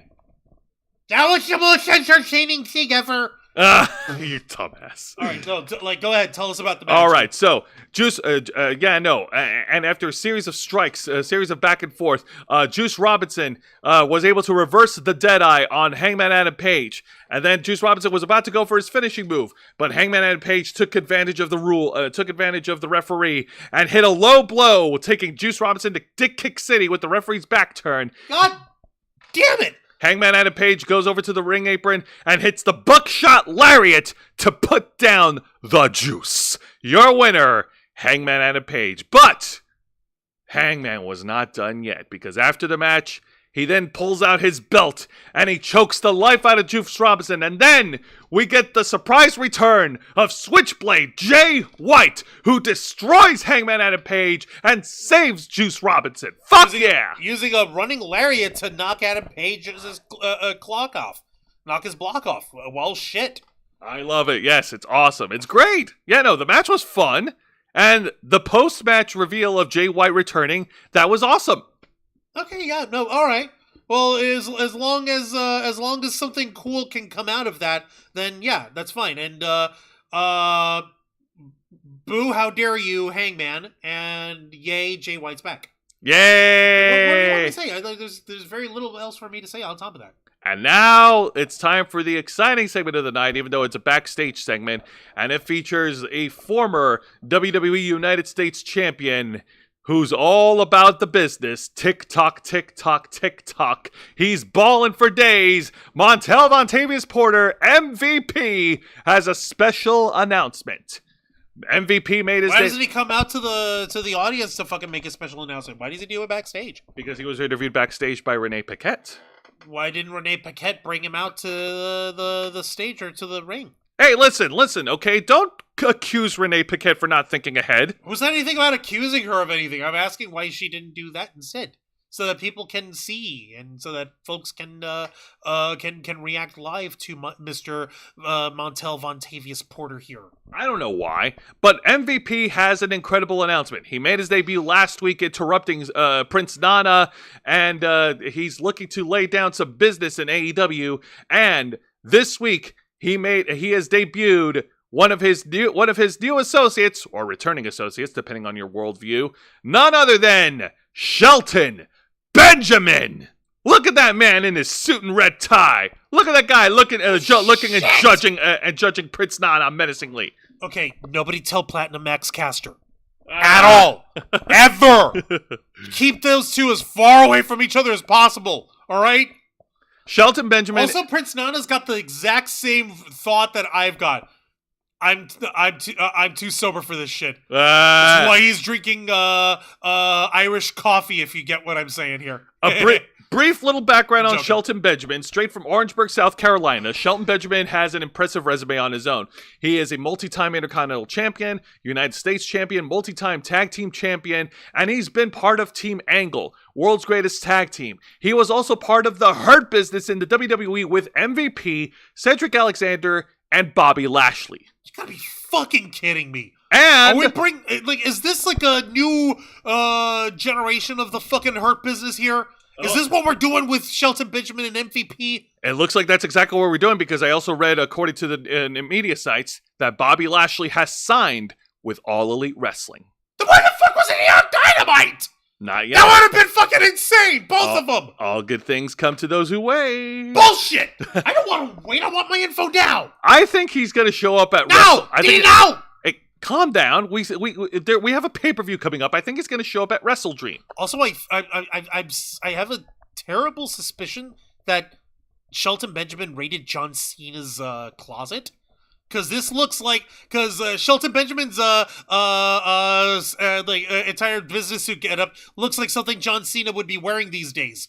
Complete with the freaking plaid look over here, and the pocket square, and the fucking mismatching pants and everything. Must be one of the leftover suits that Cena wore during Total Bellas.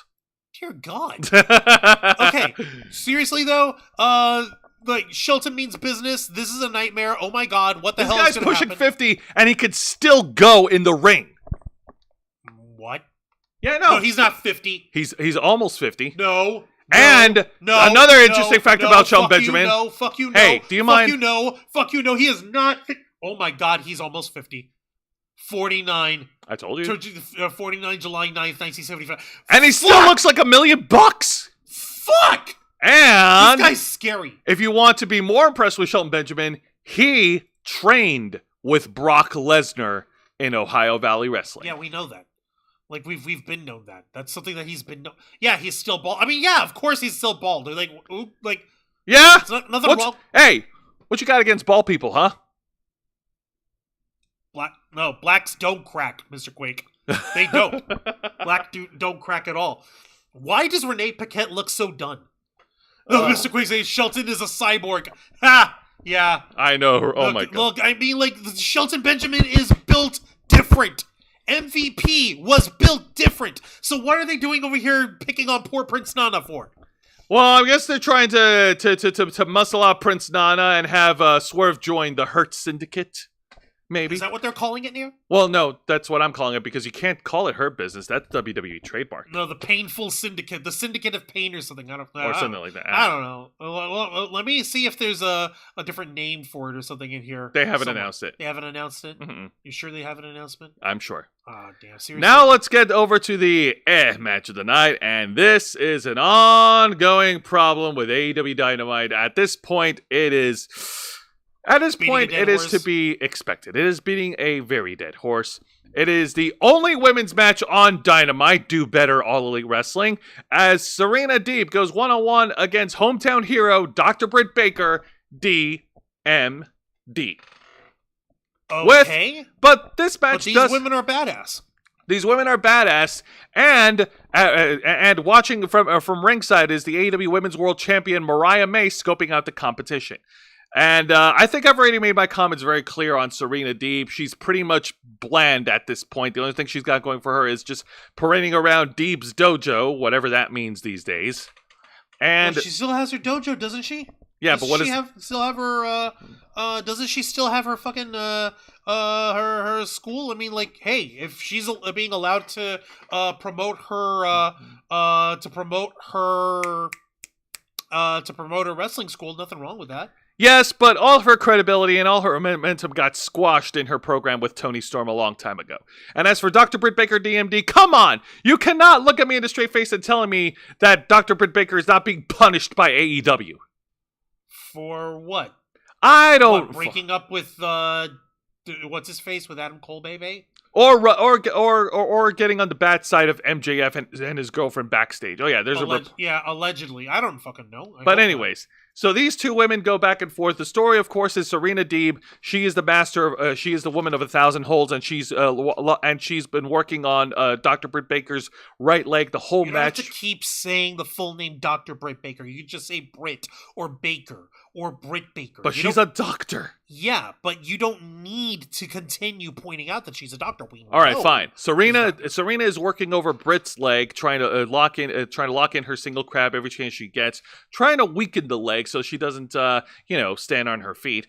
Britt Baker, of course, is doing her best to try to fight back. There's a series of back and forth blows between Britt Baker and Serena Deeb. Britt Baker hits an incredible super kick onto Deeb, and then she hits an air raid crash, but was only able to get a 2 count. Damn. Yep. She tries to go in for the lockjaw submission hold. Serena Deeb reverses it, locks in the single leg crab again, but Britt Baker was able to break out of the submission hold. And then we got a brilliant top rope spot as Britt Baker hits an avalanche air raid crash to the middle of the ring. Ooh. But Serena Deeb kicks out again. Fuck! And so to finally put away Serena Deeb, Britt Baker locks in the lockjaw submission hold to force Serena to tap out. Your winner, by submission, Dr. Britt Baker, DMD. You're missing something important over here. Apparently, Britt Baker didn't just win on her own. Queen Aminata ran out to the ring and jumped on top of Serena Deeb. This was post-match. Oh, it was? After the match, why'd you say so? Because you interrupted me. Oh. After the match, Serena Deeb attacked Dr. Britt Baker, and then Queen Aminata ran down to the ring to stop Serena Deeb and her dastardly my evil bad. ways. I misread you. I personally rated it as an match because it's only one woman's match on Dynamite. Come on, guys. Really? But the match quality itself, though. What? Listen. I'm the one who encouraged you to let us keep the image of book the women's division better. Yes. All right. So that part is not in question. That part is not any point of contention here. That being said, what would you say about the quality of this match on its own? The quality of the match, both these women did great, but what challenge was there? I'm sorry, no disrespect to Serena Deeb. I've already made my comments clear. She is not a challenge to Britt Baker. Ow. Okay, yeah, no, I get that, but at the same time, okay, yeah, no, you're right. She's not really that much of a challenge on her because Britt Baker's already beat her decisively twice now. But why is Serena Deeb continuing to come after Britt? Why is Queen Aminata involving herself in this? These are things that I would like to know. Is there an explanation? I know Serena Deeb has got about as much charisma as Lance Storm on Valium, but I'm sure she must have given some kind of explanation at some point why she's continuing to dog Britt Baker. We haven't heard Serena Deeb cut a decent promo in a long time, and whatever storyline is happening between her and Queen Aminata, it's likely happening on either Rampage, Collision, or Ring of Honor. You know, the shows that don't matter. What the actual fuck, man? Exactly. Let me take a look in the chat over here while we continue. Give me a minute. All right. Kofi is comedy relief punching back. Ouch. Poor Serena agreed, and Mercedes Moné too. Like Dr. Sheldon Lee Cooper. Oh, God. Ish. Nick hates Sheldon. My African queen jealousy. Yeah, no, Queen Aminata. She's quite attractive. Shall we go ahead and end the poll for now? Yeah, let's see what they voted. I want to see the result, and the results are in. Let's check out the poll here. Wherever it's populating. Come on, where'd you go? Where's the poll? Goddammit! Yeah, where is the poll? Is it supposed to populate? Yeah, no, it is supposed to populate. Let me just refresh over here on the page. All right, give us a moment, folks. Point is, I saw it was 75% voting for pizzas, 25% voting for ice cream bars. So yeah. Okay, then. So, y'all like pizza. Pizza's good. Pizza's good. We have pizza tonight. See, here's what's up. You can take ice cream bars as well, but what if you want to try to save it? You want to try to take it home or something. Yeah. You can't really save that. You're going to have to eat it right away. Otherwise, it'll melt. Exactly. You don't want that because then it'll be gooey. But a pizza, you can keep warm, and it'll stay warm until you get home. And if you need to reheat it, you can pop it in the microwave or something. Yeah. See, so pizza has more versatility over ice cream in that respect. That being said, we're going to pivot over to a really bad segment for someone who really not only doesn't have much versatility, but has pretty much outlived his shelf life in wrestling. And this is a very important historical significance because, let's talk about it, because it's another segment of TV time with the Learning Tree, Chris Jericho. Thanks, guys! Now, this is important because apparently October 2nd, for this edition of Dynamite, also marks the anniversary of Chris Jericho's professional wrestling debut. Chris Jericho has been a part of the wrestling business for what, over 30 or 40 years? Over 30 years, yeah. Over 30 years, yeah. And listen, it's not an opinion, it is fact that Chris Jericho, through reinventing himself over the years in different wrestling promotions, has always kept himself fresh, has always kept his material fresh and exciting while putting on really good steal-the-show wrestling matches throughout the years. And then he came to AEW. Ouch. What? Tell me when I'm telling lies over here. His work has gone down the tube over the last 5 years. I think his best work was when he was AEW World Champion, and then after he lost the title to Moxley, Kinda. An argument could be made that he had a really good, that his rivalry with MJF was funny. Kinda good, he says. Dear God. But getting back to this, so Chris Jericho gets on the mic. First, he makes a stupid insider comment about how AEW successfully negotiated a new TV deal, and they sure made the experts out there look like real idiots. So, like, yeah, and by the way, folks, we'll actually discuss the AEW television deal this Saturday night's edition of the Ravens Flock, because that is big news, and we do have some stuff that we want to talk about there. Chris Jericho then cuts a promo onto the Ring of Honor World Champion Mark Briscoe. On last week's edition of Dynamite, Chris Jericho pinned Mark Briscoe in the middle of the ring, and he believes that he has a claim to challenge for the Ring of Honor World title. He's moving on from being the Ocho to the Nueve. Don't tell me he actually called himself the Nueve.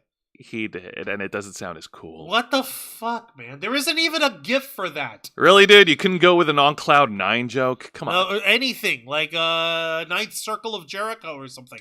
I don't fucking know. See, that's cool. Oh, by the way, Chris, I'm gonna race you to the fucking patent office, and I'm gonna trademark that. You want to use that, the Ninth Circle of Jericho? Pay me, motherfucker! And then out comes Mark Briscoe, the Ring of Honor World Champion, flanked by the rest of his group of the conglomeration: Tomohiro Ishii, Rocky Romero, and freshly squeezed Orange Cassidy. I'm gonna regret this.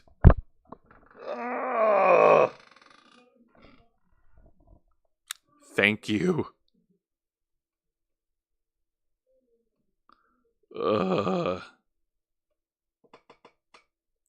So, Mark Briscoe got on the mic, and he made it very clear that he's not going to make that a real man doesn't make excuses. He admits that he was pinned in the middle of the ring by Jericho, and he says that he will put up a fight if Jericho dares to challenge him. And then Chris Jericho, going for the lowest hanging fruit, takes a shot at his brother, saying, like, no, I don't think you could beat me, Mark. But your brother, if he was alive, he could beat me. Really? Yes, he took a shot at his brother, Jay Briscoe, and saying that Mark Briscoe will never be as good as he was.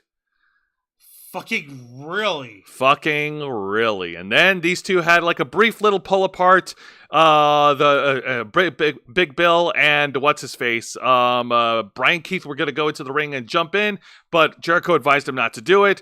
And how dare you know? And that's where it ends. Both these guys will fight for the Ring of Honor World title at Wrestle Dream. Okay, so it's going to be coming to Wrestle Dream. All right, understood. Seriously, though, like, okay, Jericho... Do you want to hot tag this one? No. No? I don't want to give him the time of day. I really don't. I really fucking don't. Like, Mark Briscoe, like, I'm hoping that Mark was able to hold his own in the promo spot over here at least. He did. No, he did. He didn't get physical until after Jericho made that. That's not what I mean. I'm talking about, like, being able to verbally spar over here properly with Jericho. He did properly. Yeah, he was all right. It was all right? It was all right. Okay, I suppose. Yeah. But come on, man! Like, really, you're gonna go for the Jay Briscoe shot? Like, God, that is so cheap. That is too cheap. That's too low, man. Come the fuck on. Yeah, we get it. And just because Christian Cage picks on dead fathers and shit, and I'm your daddy, all that stupid nonsense doesn't mean Jericho needs to do the same. And Mr. Quake, you're right. You're about half right. Jericho is a dad, but that's not the reason why he needs to retire. Ha. Paramount TV theme was a remix of the movie theme. Yeah, it was. Yeah, no. Chris Jericho needs to retire because his shit's getting old, just like him. Anyways, so seriously. Now let's move on to the main event. And this match has double title implications. This is how you can sell once more that this is where you have the proper professional wrestling here. This is what you're actually supposed to do, and this is what you're supposed to be liking. And if you don't like it, you're just a fed mark. You should go watch your soap operas and your sports entertainment, because these are the best of all time. Oh my God. Excuse me, I'm not just over here talking or politics, Tony Khan's signing up. I'm telling you, all of the wrestling is the best of all time, and you need to love it. Oh my God. Otherwise, you're a horrible, stupid mark. Shut up, go back to 4chan. Anyways, So, let's talk about it. And it's the two titles are on the line. The AEW World title versus the AEW Continental title. As Bryan Danielson defends his AEW World title and Kazuchika Okada, the Rainmaker, defends the Continental title. In the first 20 minutes of the match, the Continental title is on the line. And then after the 20-minute mark, the World title is the only title that's on the line. Wait, what? No. That's how they explained it. What? Hold the fucking phone. Hold on. Was this a one fall match or a two fall match? One fall match. Okay. Nope. Oh, shit. I didn't even talk about the match. Hot tag to Juan. Yeah. You shut your whore mouth. I gotta go grab something. Yeah. Get the... Ow. Go get that. Clean yourself up. Hi there, folks. Juan Arouse one of the heads of the Ravens flock, the tech guru of the team, host of the Black Files, and Jose's tag partner here on Wrestle Rewind. Okay, so let me get this straight. If you last for less than 20 minutes in the match, yeah, you get over here. You want your fucking opinion? You take my seat for 5 minutes. It says right there in the bottom, Continental title only at stake for the first 20 minutes. Okay, but after that, it should be both titles. Not one title in the first 20 minutes and the other title after that only. What the fuck? What kind of dumbass structure for a match is that? Just have the both like one fall, two titles. Whoever wins gets both titles. There. That's it. I mean, like, what would happen? Like, what happens here if the match ends and Okada wins within 20 minutes? Then this match was for nothing, and Bryan Danielson doesn't lose the world title.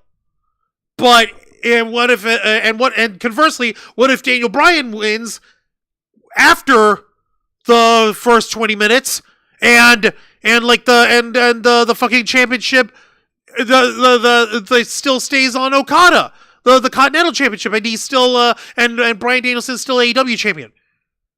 What the fuck, stupid ass construction of a match is that? No, you don't gotta. That kind of stupidity, that kind of reasoning doesn't actually make any fucking sense. Just say whoever takes the pinfall or submission wins both championships. That's it. Easy.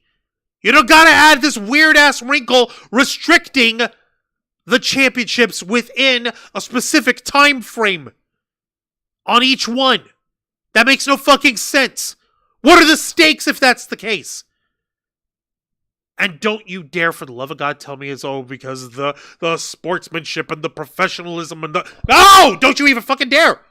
I can see you trying to smile from behind your head. I know what your head looks like when you're smiling away from me. Don't think like you can hide it from me.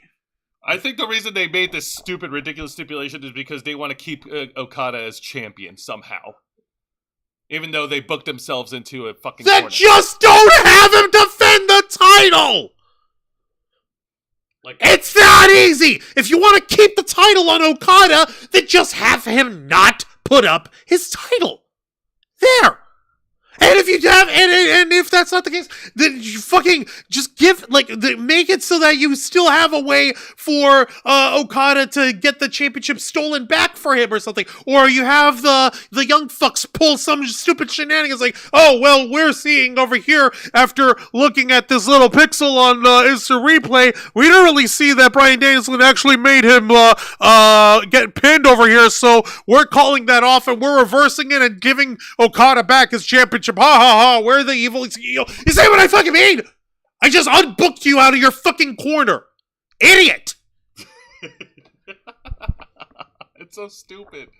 It doesn't make sense. There are no stakes if you're taking the championships and restricting them to specific time slots within the match. It doesn't compute. It just doesn't. Because if you have Okada win, then he wins and gets his championship retained, but he doesn't win the AEW World title. And if Bryan Danielson wins within the first 20 minutes, then Okada loses the title. and D-Bry comes out as double champion. Flip that and reverse it. If D-Bry wins after the 20-minute mark, then he's beaten Okada, but Okada doesn't lose his title. More to the point, this seems all gratuitous. Like, dude, he's defending the world title 1 week before the pay-per-view when he's already going to defend the title against Moxley. Yeah, I mean, seriously, what the shit? Excuse me, sir.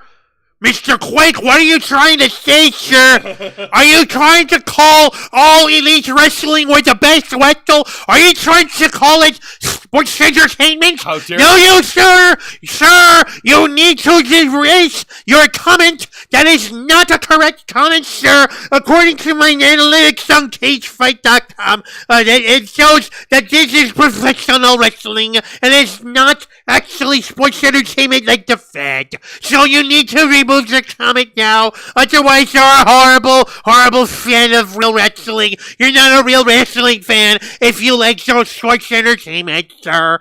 Excuse me, sir! For fuck's sake, Tony Khan. What the fuck, stupid ass, dumb ass, coked out ass, ketamine snorting ass and ass kind of wrinkle is this? No, I will not shut up. I will not shut up. But for fuck's sake, it makes it meaningless. It makes the stakes meaningless. If you have them go in title for title, both championships on the line simultaneously with just one fall, with just one rule, whoever fucking pins or submits, like their opponent gets both titles. It's that simple. It's just that fucking simple. I already told you how you can fucking ride around it with some fucking shenanigans and shit.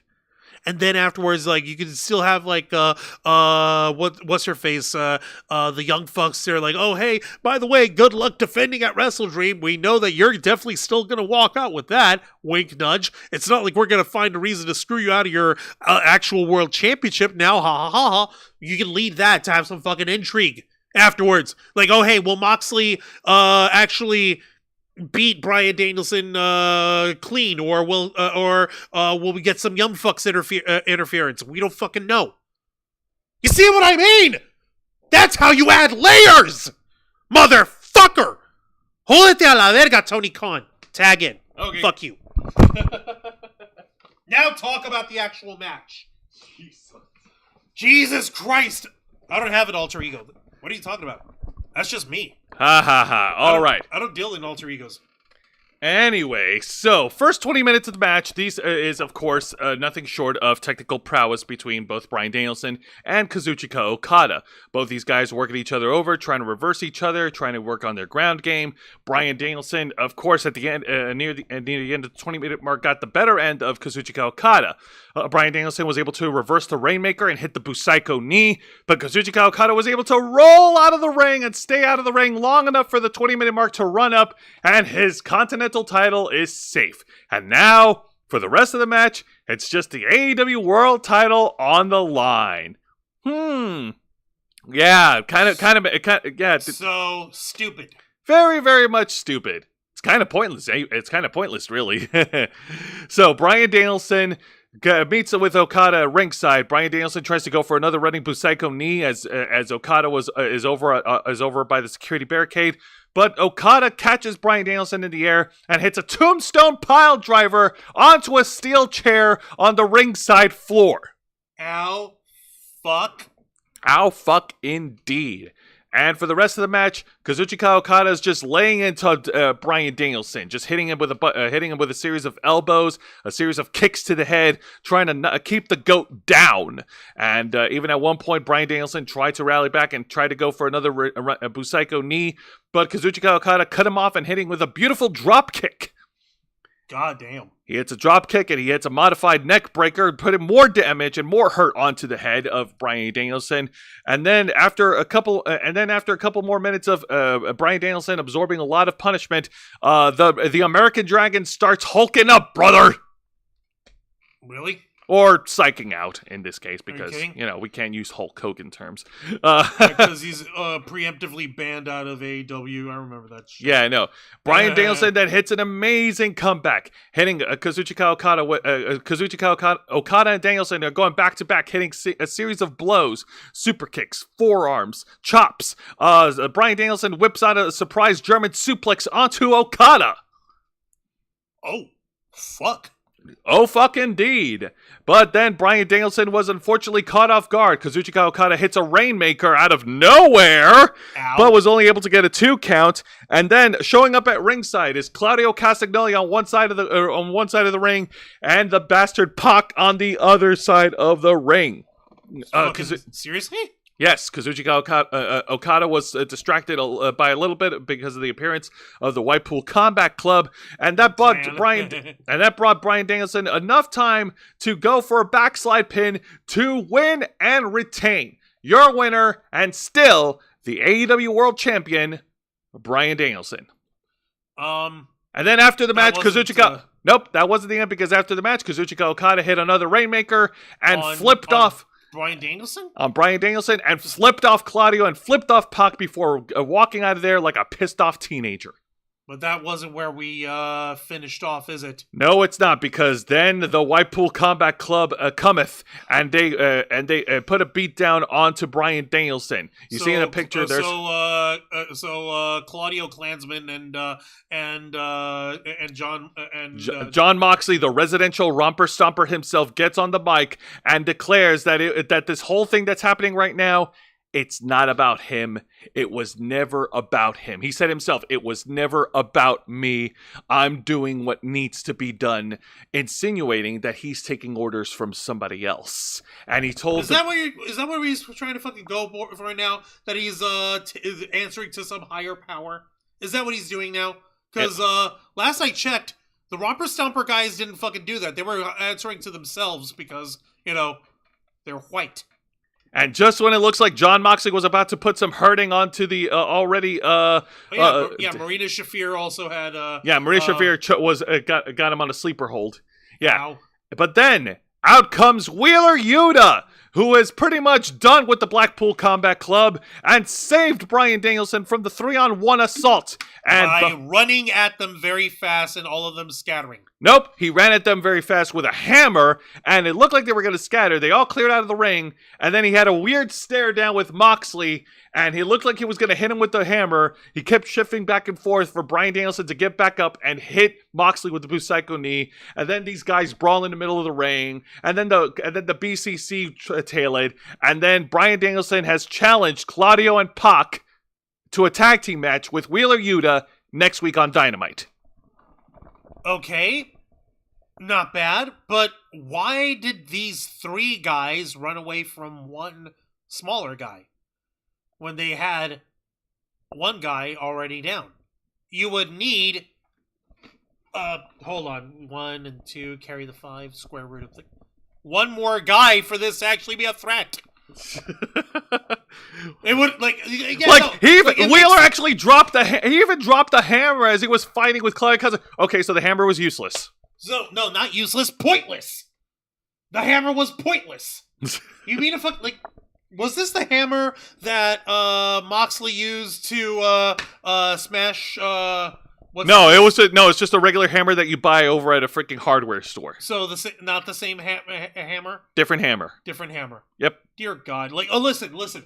Point is, it would actually be a threat to the Whitepool Combat Clan if Wheeler Yuta showed up with another person. You could bring the hammer still, by all means. It'll get people pissed off. It'll show people that Wheeler Yuta's that pissed off at Moxley and the direction he took the Combat Club in. But bring an extra body. Fuck, man. Somebody bring who was it that's been somebody bring Ricky Starks back. Yeah, if only. If only. Shit, man. And that's actually no, that would actually be perfect. Absolute Ricky Starks, by the way, and you can even have Moxley you're just coming in alone. No, I got some backup. It's absolute backup. and then you have Absolute Ricky Starks coming out, and then they fucking both jump in. Watch they're out, both Juan. tiny, Juan, but they're still... you're giving AEW too much credit. No, I'm giving them free ideas! You idiot! You idiot, Mark! You pay me now! You give me my money, Tony! I'm giving you free real estate, you idiot! And that's where AEW Dynamite closes off. And now, normally, we would pivot over to this week's edition of TNA Impact. However, recent circumstances has unfortunately put the TV tapings of Impact on hold. In an article, in an announcement that was brought by TNA Wrestling themselves, this one reads, this announcement reads that TNA Wrestling cancels shows in Spartanburg, South Carolina due to Hurricane Helene. Yep, and we're going to go ahead and drop the link over here for you guys right quick. Yeah, due to the catastrophic effects of Hurricane Helene, TNA Wrestling is canceling both shows scheduled for Spartanburg, South Carolina. The safety and well-being of our TNA wrestlers, staff, crew, and fans are top priority. TNA will provide an update on refunds for the Spartanburg shows, as well as an update on future/additional shows. We wish the best to everyone impacted by Hurricane Helene. Yeah, so for tonight's edition, all they did was just air the best of all the matches from the past pay-per-view years of TNA's Bound for Glory, since they're building up to their pay-per-view event. Now, I don't know how long this temporary hiatus will go for TNA Impact. We're looking at up to 2 weeks tops. So, and they're right. To prioritize the health and safety of the people in TNA, whether they're wrestlers or fans or staff or whatnot, that's good on them. And it's especially important considering that Spartanburg likely doesn't need the extra baggage, the extra bit of movement and activity and shit if it's been affected by Hurricane Helene, the way that it's been put forward. So, folks, we're going to go ahead and we're going to make sure this Saturday on the Ravens Flock that we provide you guys some links to different charities and fundraisers that you can go to in order to help support people who were affected by Hurricane Helene. Indeed. Now, for now, Juan, ring that bell. Don't mind if I do. All right, so this week's edition of AEW Dynamite, their 5th anniversary show, was pretty solid. A good opening match between Ospreay and Ricochet. I actually enjoyed that. And a pretty good emotional match between Juice Robinson and Hangman Adam Page. And even though the stipulation of the main event was absolutely stupid and pointless, I still... Fucking-less. It's a pizza cutter. All edge, no point. However, the match between Okada and Bryan Danielson was fucking awesome. Not to the same level as when they first clashed at the Forbidden Door in 2023, where Bryan Danielson broke his arm or whatever the hell it was, but it was still fun nonetheless. It was great wrestling, save for Britt. Well, no, even the Britt Baker and Serena Deeb was good wrestling. I just don't think that Serena Deeb is a credible threat. Yeah, no, you're right. She's not. Now, for the televised debut of WWE's NXT on the CW network, boy, have they made quite an impression. Opening a match with a women's title match and finishing off with the NXT Championship match with Roxanne Perez retaining. That was such an amazing call, and bringing back Cora Jade into the fold, and Trick Williams becoming a 2-time NXT champion, ushering in the new era of NXT. Like, that was absolutely amazing, and everything else was pretty fun too. A great Chicago street fight. CM Punk did awesome as the special referee, even hitting the GTS at the end on Ethan Page because fuck him. And of course, a fun in-ring segment with Tony D'Angelo and Obafemi and The Miz. Who's gonna knock on The Miz? Yeah, he's a heel, but he's an entertaining heel. Yeah, he's still got the touch. No one's gonna knock on that. Now, for next week's edition, we're gonna go straight to war, Juancho, because next Tuesday on October 8th, the WWE and AEW will be competing head-to-head. No. That's right. You're kidding. I kid you not. Hold on. Don't tell me. It's really happening, isn't it? Yeah, I believe I said didn't I? Yep, that's right. I'm trying. I might have to update it, but yes, we're bringing back the Tuesday Night War. Yeah, you definitely need to update this because both of these logos of Dynamite and NXT are old. Yes, you're gonna need to update that, Jose. WWE NXT will be making its return next week in Missouri at 8 p.m. Eastern on the CW Network, where AEW Dynamite will be having a special start time at 9 p.m. Eastern next week on TBS. Next Tuesday, it's going to be a Tuesday night of wrestling, and tune in to next week's edition of Wrestle Rewind, where we go through the Tuesday Night War. Wait, actually, no, we can't hope because next week they won't have TNA wrestling in there either. Shit. I know. Man, I feel bad for TNA. They got shafted with this. I feel bad for the people who suffered a lot from Hurricane Helene. They got shafted worse. Yeah, I know they did, but you understand what I mean. I know what you mean. Well, with that being said, Juan, plug us away. Don't mind if I do. Ladies and gentlemen, boys and girls, and everybody in between, thank you very much for watching this week's live stream edition of Wrestle Rewind, hosted by Jose Casabona!